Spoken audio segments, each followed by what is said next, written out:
अला रसूलिहिल करीम अम्मा बअदु फ़अऊज़ु बिल्लाहि मिनश्शैतानिर्रजीम बिस्मिल्लाहिर्रहमानिर्रहीम। मेरे मुअज़्ज़ज़ सामिईन व नाज़रीन अस्सलामु अलैकुम व रहमतुल्लाहि व बरकातुहू। मुसलसल दर्स कुरान का सिलसिला जारी है। आप बनी इसराइल का ज़िक्र सुन रहे हैं। अल्लाह ताला बनी इसराइल से मुसलसल खिताब फरमा रहा है और इन्हीं के बारे में आयत का नुज़ूल हो रहा है। आपने सुना सबसे पहले बनी इसराइल को नेमतें याद दिलाई गईं, उसके बाद हुक्म दिया गया कि कुरान की पर ईमान लाएं और नबी आखिरुज़्ज़मान और इन पर ईमान लाएं। उसके बाद बताया गया बनी इसराइल को कि आपस में ना मिलाओ, हक़ और बातिल को आपस में ना मिलाओ। हक़ अलग चीज़ है, बातिल अलग चीज़ है।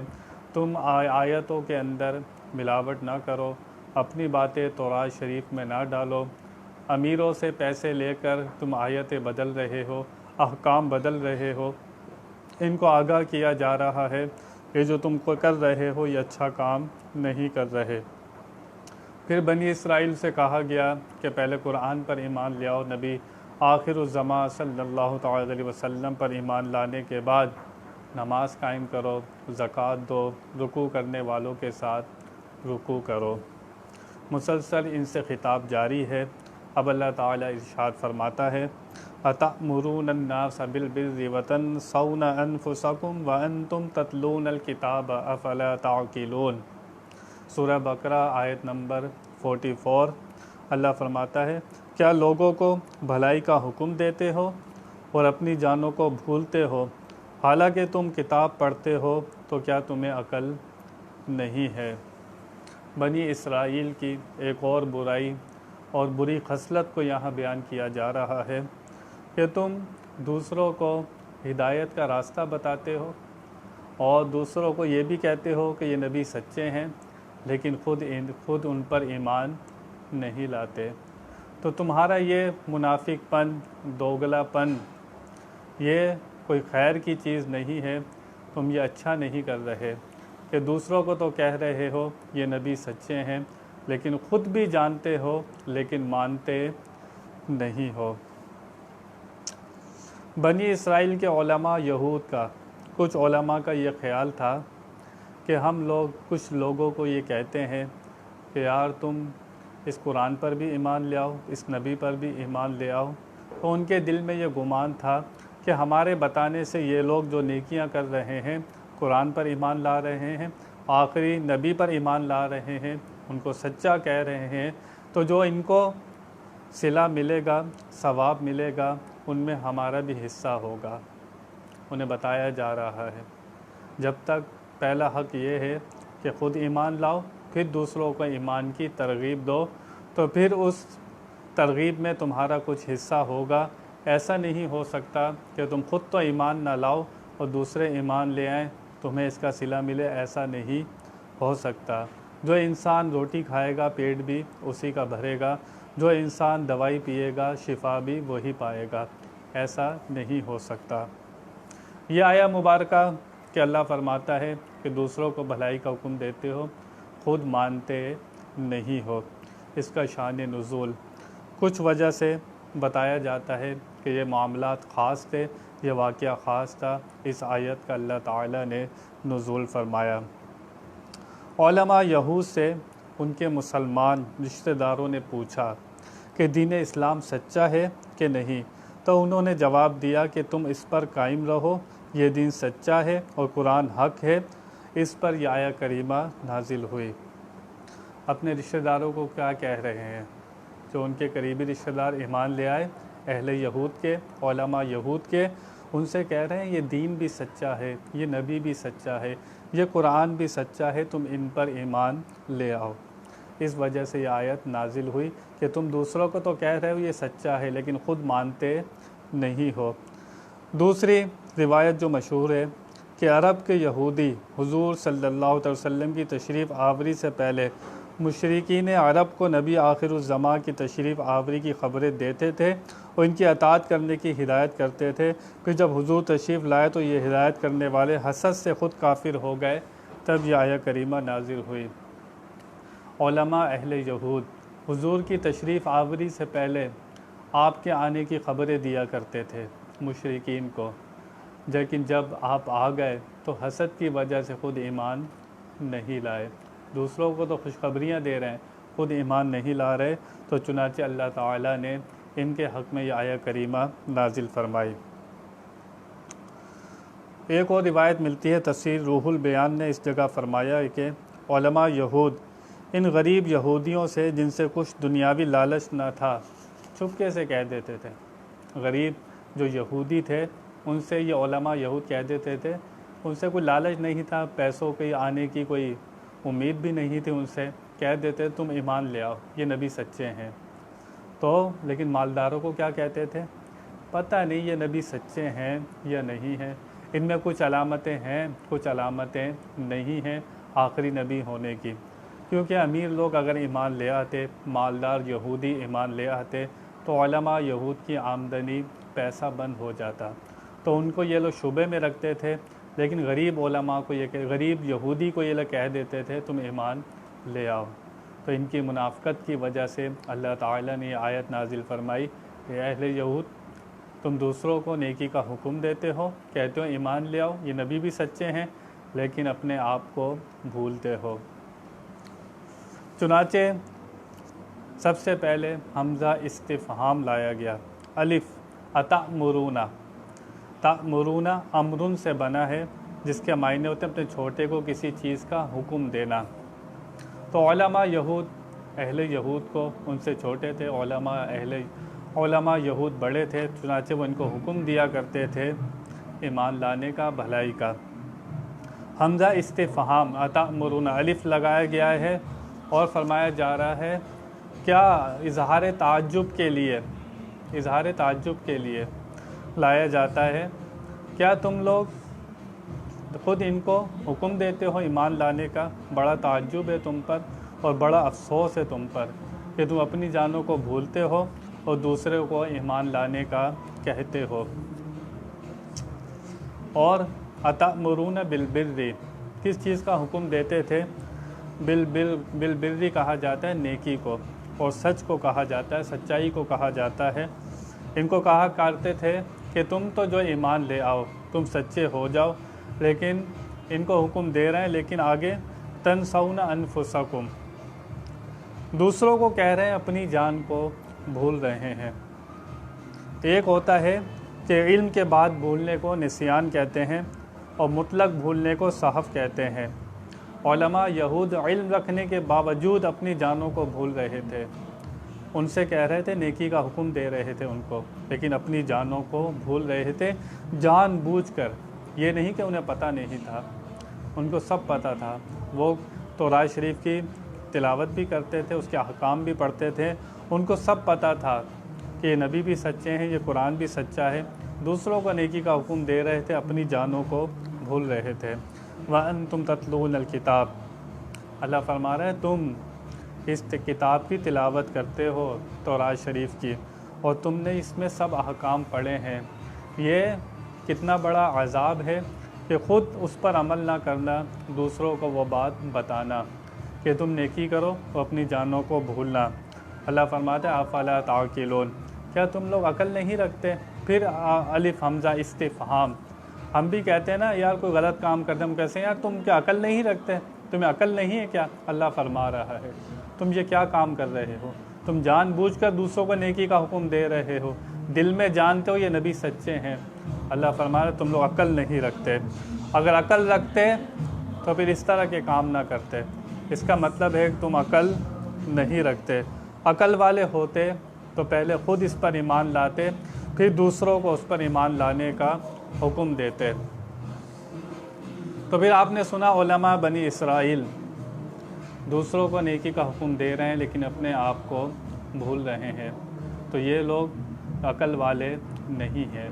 अकल अल्लाह ताला ने इसीलिए दी है कि नेकी और बदी के अंदर बंदा इम्तियाज़ करे, अच्छाई क्या है बुराई क्या है।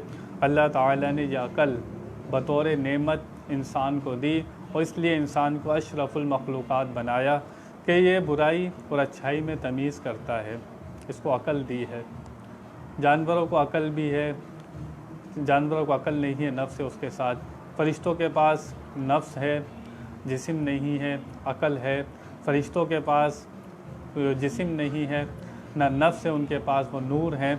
इसलिए इंसान को जिस्म भी दिया गया, नफ्स भी दिया गया, इसको अकल भी दी गई। तीनों चीज़ें इंसान को अता की दी गई। इस वजह से इंसान साहिब अकल कहलाता है। इसलिए फरमाया जा रहा है अल्लाह ताला ने, क्या तुम अकल नहीं रखते? बेअकल लोग ऐसे काम कर रहे, अफला ताक़िलून, तुम्हारी अकल पर मुझे ताज्जुब है। तो गिरबानों में जागो, ये जो कुछ कर रहे हो तुम जानबूझकर कर रहे हो। इस आया मुबारका से काफ़ी चीज़ें हमारे सामने आती हैं जो आज हमारे अंदर कमज़ोरियां हैं।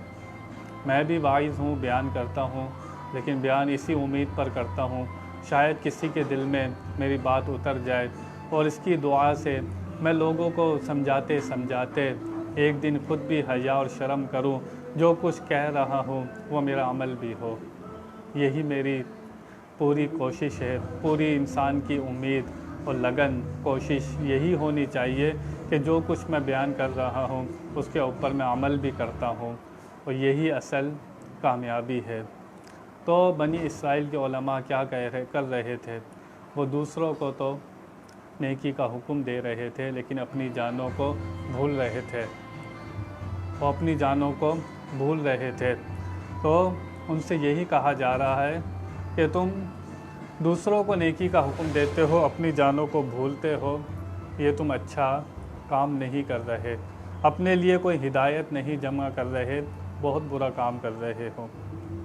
आज हम उम्मत मुस्तफ़ा सल्लल्लाहु ताला अलैहि वसल्लम के उलमा, हम सबको भी अपने गिरबान में झांकना चाहिए। उलमा हो या आम आवाम हो, आप भी अपने बेटे को नसीहत करते हैं या किसी को नसीहत करते हैं, जब तक आप उस पर ख़ुद अमल नहीं करते, आप जब किसी को नसीहत करते हैं वो आपकी बात कबूल नहीं करता। कोई बाप अगर सिगरेट पीता हो, बच्चे को कहे कि तुम ना पियो, तो बच्चा कभी मानेगा नहीं। इंसान को पहले ख़ुद अमल करना पड़ता है, फिर उसकी तबलीग करनी पड़ती है। जो लोग ख़ुद अमल नहीं करते और लोगों को अच्छी बातें बताते हैं, उनका अंजाम सुनिए आप। उनके लिए कितने वईद अहादीस में मौजूद हैं, सुनाते सुनाते भी डर लग रहा है, लेकिन सुनाऊंगा, मेरा ज़मीर भी जागे, सुनने वालों का ज़मीर भी जागे। और हर इंसान को चाहिए, खाली उलमा का काम नहीं है। हुज़ूर ने फरमाया एक आयत भी किसी को आती है, एक हदीस भी कोई जानता है, एक अच्छी बात भी कोई जानता है, वो आगे उसको पहुंचा दे, अपने तक ना रखे। तो हर बंदे की ज़िम्मेदारी है, उसके पास जो इल्म आ गया है उसको आगे तक पहुंचाना उसकी ज़िम्मेदारी है। उसके सामने कोई गलत काम हो रहा है, बुराई हो रही है, या तो उसको हाथ से रोके, या ज़बान से रोके, या फिर दिल से उसको बुरा जाने। हुज़ूर सल्लल्लाहु अलैहि वसल्लम ने मिराज शरीफ पर एक जमात को देखा कि उनके होठ आग की कैंची से काटे जा रहे हैं। हज़रत जिब्रील अलैहिस्सलाम से पूछा कि ये कौन लोग हैं? अर्ज़ किया वाइज़ीन बेअमल हैं, होठ काटे जा रहे हैं। इसी ज़बान से, इसी होठों से लोगों को अच्छी बात का हुक्म देते थे, पर ख़ुद अमल नहीं करते थे। फरिश्ते उनके होठ काट रहे थे। अल्लाह की पनाह, अल अमान वल हफ़ीज़। मुस्लिम और बुखारी में शरीफ बिन उसामा इब्न ज़ैद रदी अल्लाह ताला अन्हो से रिवायत है कि क़यामत के दिन एक शख्स को दोज़ख में डाला जाएगा, उसकी आंतड़ियाँ बाहर निकल पड़ेंगी, जिसको खींचता हुआ इस तरह चक्कर लगाएगा कि जैसे चक्की के इर्द गिर्द गधा। दूसरे दोज़खी पूछेंगे, तू तो बड़ा वाइज़ था, लोगों को बयान किया करता था, लोगों को अच्छी बातें बताया करता था, तो इस बला में क्यों गिरफ़्तार हो गया? कहेगा, मैं वाइज़ था लेकिन बेअमल था, लोगों को वाज़ किया करता था, लोगों को हिदायत की बातें बताया करता था, लोगों को नेकी की बातें बताया करता था, लेकिन ख़ुद अमल नहीं करता था। आज भी इल्ला माशा अल्लाह सब इस बीमारी में मुब्तला नहीं हैं, लेकिन कुछ लोग इस बीमारी में मुब्तला नज़र आते हैं कि लोगों को दिखाने के लिए, अपना एक रोब दबदबा बनाने के लिए लोगों के सामने अच्छे होते हैं, लेकिन अकेले में अच्छे नहीं होते। इसलिए हज़रत अली फ़रमाते हैं कि तेरी तन्हाई अच्छी होनी चाहिए। तेरी जो जिल्वत है तेरी खिलवत से अच्छी होनी चाहिए। तेरी खिलवत अच्छी होनी चाहिए तेरी जिल्वत से। अकेले में अच्छा होना चाहिए। जो अकेले में अल्लाह से डरता है वो हकीकत में अल्लाह से डरने वाला होता है। इंसान का पता ही जब चलता है कि वो अल्लाह से कितना डरने वाला है कि वो अकेले में क्या है, तन्हाई में क्या है। लोगों को दिखाने के लिए, लोगों के डर से हर कोई अच्छा बन जाता है। अच्छा वही होता है जो तन्हाई में अच्छा होता है। तन्हाई में उसको खौफ होता है तो सिर्फ़ अल्लाह का खौफ होता है, किसी और का खौफ नहीं होता। तो यही असल है। जो इस चीज़ को समझ लेगा वो कामयाब हो जाएगा। वरना लोग काम नहीं आएंगे, ना कब्र में आएंगे, ना हशर में आएंगे। आपकी नीयत, आपका अमल अल्लाह रसूल ने ही काम आना है। जो को दिखावे के लिए, लोगों को खुश करने के लिए अमल करते हैं वो सब ज़मीन में धंसा दिए जाएंगे, वो किसी काम आने वाले नहीं है। हुज़ूर सल्लल्लाहु अलैहि वसल्लम फरमाते हैं कि आलिम बेअमल चिराग की बत्ती की तरह है। आलिम बेअमल चिराग की बत्ती की तरह है कि उसकी रोशनी से दूसरे लोग तो फ़ायदा उठाते हैं लेकिन उसकी रोशनी से ये ख़ुद फ़ायदा नहीं उठाता। इसके लिए कितनी वईद, कितने नुकसान की बात है कि इसकी बातों से दूसरे लोग फ़ायदा उठाएं लेकिन ये बेअमल रहे। लेकिन अल्लाह ताला जिसको तौफ़ीक देता है, जिसको हिदायत देता है, जिसका दिल रोशन कर देता है और इंसान का इरादा, इंसान की तसव्वुरात, इंसान की सोचें, इंसान की नीयत, इसका इंसान ख़ुद ही इसका मुहासिबा कर सकता है। उसकी नीयत क्या है, उसका इरादा क्या है, कि अल्लाह ताला भी ज़रूर उसकी मदद फरमाता है। रिवायत है कि जन्नतियों का एक गिरोह दोज़खियों की एक जमात को आवाज़ देगा कि हम तुम्हारी तालीम से जन्नत में आ गए, तुम ख़ुद जहन्नम में क्यों पहुँचे? अफसोस है कि शागिर्द जन्नत में, उस्ताद दोज़ख में। वो जवाब देंगे तुम्हारे पास अमल था, हमारे पास ना था। जन्नती आवाज़ लगाएंगे दोज़खी आलिमों को, जन्नती दोज़खी आलिमों को आवाज़ लगाएंगे तुम्हारी तबलीग से, तुम्हारी बातों से, तुम्हारी बातों पर अमल करके हम तो जन्नत में आ गए, तुम दोज़ख में क्यों चले गए? वो कहेंगे तुम्हारे पास अमल था, हम लोग बेअमल लोग थे। अमल से बनती है जन्नत भी जहन्नम भी। ये अपनी नूरी है न नारी है। इंसान अपनी असल में न नूरी है न नारी है। असल चीज़ है बंदे का यकीन, उसका अमल जो इंसान को जन्नत में ले जाएगा या दोज़ख में ले जाएगा। हम लोग सारे ज़बान के गाज़ी हैं, सिर्फ़ हमारी ज़बान चलती रहती है। ज़बान चलाना, किसी को नसीहत करना सबसे आसान काम है, लेकिन ख़ुद उस पर अमल करना यह आसान काम नहीं होता। एक बहुत बड़ा जिहाद अकबर होता है, यह आसान काम नहीं होता।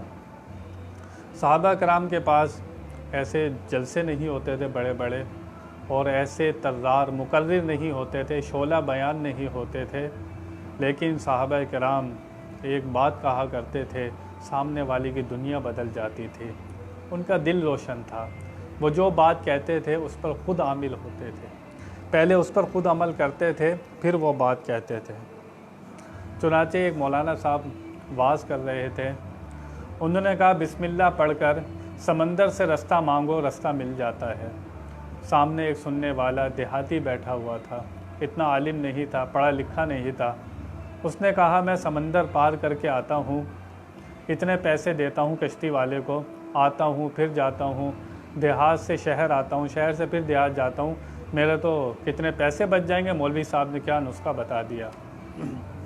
वो समंदर के किनारे पर जाता है या दरिया के किनारे पर जाता है, वहाँ खड़े होकर बिस्मिल्लाह पढ़ता है, समंदर बीच से फटता है, उसके लिए वो ज़मीन बन जाता है और वो चलता हुआ चले जाता है। कितने रोज़ गुज़र गए देहाती को इसी तरह करते हुए।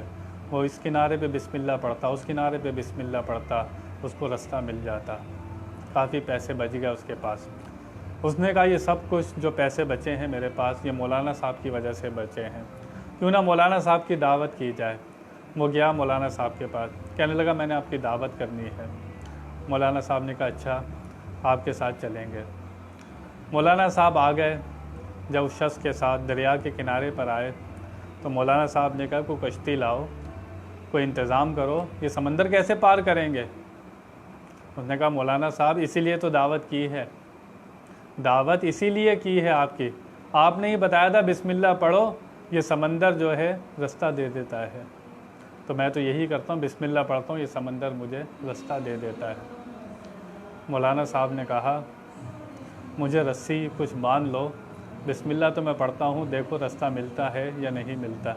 मौलाना साहब ने बिस्मिल्लाह पढ़ी, समंदर में कदम रखा और अंदर उसने बिस्मिल्लाह पढ़ी, उसके लिए पानी ऐसा बन गया जैसे ज़मीन वो पानी के ऊपर चलता हुआ जा रहा है। मौलाना साहब ने कहा बिस्मिल्लाह के अंदर तो वही रूहानियत है, वही नूर है, लेकिन मेरे ज़बान और मेरे यकीन में ये चीज़ नहीं है। असल चीज़ होती है बंदे का यकीन और ज़बान का साफ़ सुथरा होना, ज़बान का पाक होना, ये असल चीज़ है जो मौलाना साहब के पास नहीं था। सुनने वाले के पास यकीन भी था, उसकी ज़बान भी साफ़ थी, हसद से, गीबत से, चुगली से, हर चीज़ से उसकी ज़बान भी पाक थी, तो उसको इतनी जल्दी कुरान से फ़ायदा हुआ। आज हम कहते हैं हम नमाज भी पढ़ते हैं, कुरान भी पढ़ते हैं, लेकिन हमारे पास यकीन की कमी होती है, हमारी ज़बानें साफ़ नहीं हैं। अगर हमारी ज़बानें साफ़ हों तो जैसे सहाबा कराम पढ़ा करते थे, उनको फ़ौरन इसका रिज़ल्ट मिला करता था। हमारे पास आज सिर्फ दिखावा ही दिखावा रह गया, रियाकारी ही रियाकारी रह गई। दीन में जितनी रियाकारी आ गई, शायद दूसरे महकमों में भी इतनी रियाकारी नहीं होगी। जितने दीनदार लोग रियाकार हो गए, अल अमान वल हफीज़। अल्लाह ताला से दुआ है, या अल्लाह हमें रियाकारी से बचा और इन चीज़ों से बचा। जो लोग बग़ैर इसके रियाकारी के जो अच्छे आलिम होते हैं, उनकी शान भी बहुत ज़्यादा होती है, उनको जो आखिरत में अजर मिलेगा वो शुमार नहीं हो सकता कि आलिम दीन को, हाफिज़ को, कारी को अल्लाह ताला क्या शान अता करेगा। तो अल्लाह ताला से दुआ है वो हमें रियाकारी से बचाए। एक चीज़ और बताई गई इस आयत में, अल्लाह ताला दूसरी आयत में इरशाद फरमाता है वला तकूनु कल्लज़ीन नसुल्लाह फ़अनसाहुम अनफुसहुम उलाइका हुमुल फ़ासिकून। ऐसे ना हो जाना कि तुम अल्लाह को ही भूल जाओ। जब तुम अल्लाह को भूल जाओगे, अल्लाह फरमा रहा है ऐसे ना हो जाना कि तुम अल्लाह को भूल जाओ। जब बंदा अल्लाह से गाफिल हो जाता है तो अल्लाह ताला उसका रिज़्क़ नहीं बंद करता, उसकी हवा नहीं बंद करता, उसके ऊपर मालो दौलत नहीं बंद करता, उसको फ़कीर नहीं करता। अल्लाह क्या काम करता है, कुरान सुनिए, दिल के कानों से सुनिए। अल्लाह फरमा रहा है हम उसकी अपनी जान से उसको गाफिल कर देते हैं। अल्लाह ताला जब किसी के ऊपर अज़ाब लाता है, किसी बंदे के ऊपर, उसके साथ क्या करता है, खाना पीना बंद नहीं हो रहा उसका, उसकी नेमतें मालो दौलत उससे कम नहीं हो रही। अल्लाह फरमा रहा है हम उसको अपने आप से गाफिल कर देते हैं, उसकी अपने ऊपर तवज्जो नहीं होती। अल्लाह ताला का यह अज़ाब होता है। तुम अल्लाह से गाफिल हो जाओगे, अल्लाह ताला तुम्हें अपनी नफ्सों से गाफिल कर देगा। तुम्हें पता ही नहीं चलेगा कि तुम अभी कर क्या रहे हो, तुम हिदायत पर हो या गुमराही पर हो, तुम अच्छे काम कर रहे हो या बुरे काम कर रहे हो।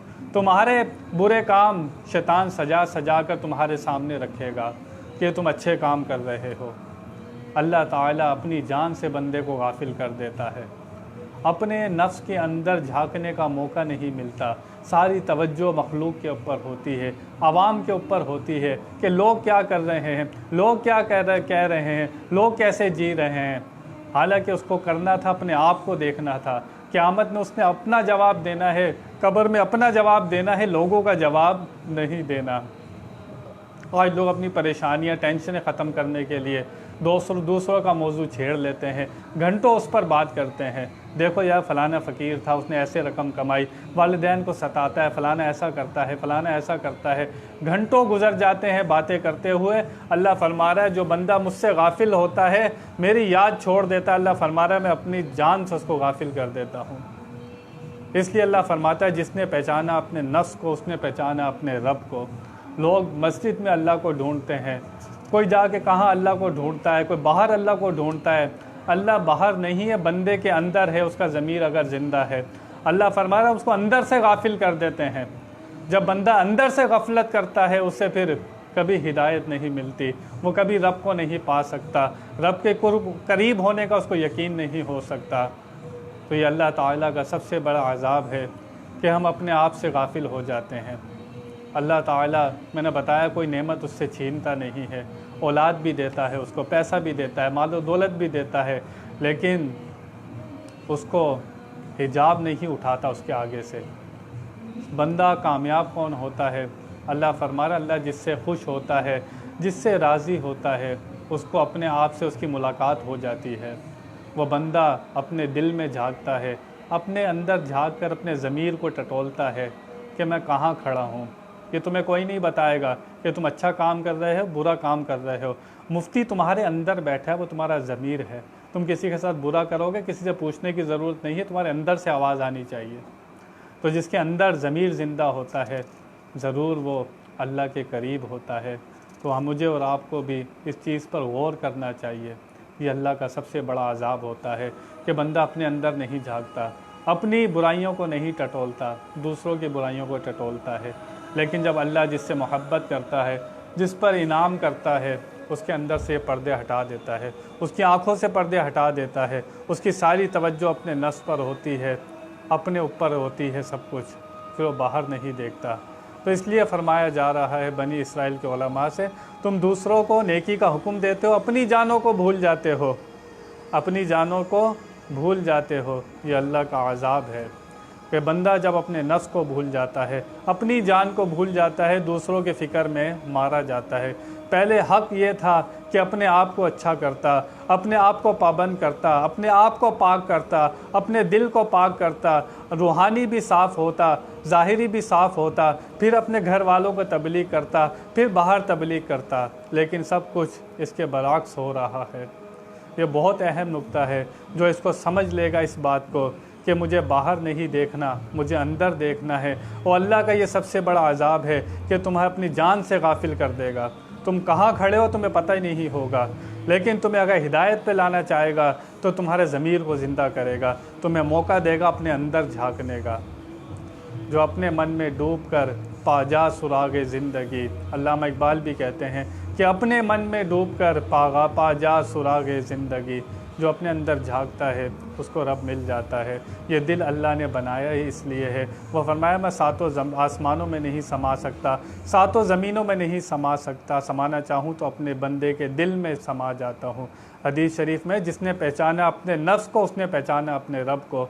जो अपने आप को पहचान लेता है वो रब को पहचान लेता है। हम लोग दूसरों की फ़िक्र छोड़ें, सबसे पहले हमें अपनी फ़िक्र होनी चाहिए। बयान में कोई गलती हुई अल्लाह की बारगाह में तौबा करता हूँ। व आखिर दावाना अनिल हम्दुलिल्लाहि रब्बिल आलमीन।